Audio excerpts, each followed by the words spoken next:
നമസ്കാരം കൂട്ടുകാരെ. ഇന്നെൻ്റെ ജീവിതത്തിൽ നടന്ന വിചിത്രമായൊരു സംഭവത്തെക്കുറിച്ച് പറയാനാണ് ഞാൻ വന്നത്. ഞാൻ സന്ധ്യയ്ക്ക് ഉമ്മറത്തിരിക്കുകയായിരുന്നു. അപ്പോൾ പുറത്തേക്ക് നോക്കിയപ്പോൾ എനിക്ക് തോന്നി മാവിൻ്റെ ചുവട്ടിൽ ആരോ നിൽക്കുന്നത് പോലെ തോന്നി.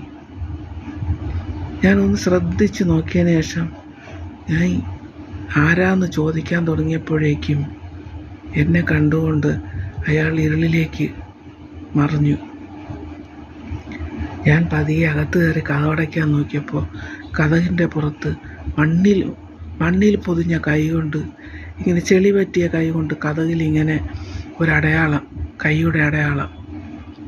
എനിക്ക് ഭയം തോന്നി. ഞാൻ മാത്രമല്ലേ ഉള്ളൂ. ഞാൻ പതിയെ എന്തായാലും ധൈര്യം സംഭരിച്ചുകൊണ്ട് ഞാൻ ഒന്നുകൂടെ ഒന്ന് തിരിഞ്ഞു നോക്കി.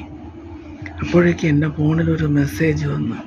അതിലിങ്ങനെയായിരുന്നു: ഒരു അജ്ഞാത സന്ദേശം. നീ അകത്ത് കയറി കതകടച്ചതുകൊണ്ട് സുരക്ഷിതയാണെന്ന് വിചാരിക്കണ്ടെന്ന്. ആരായിരിക്കും?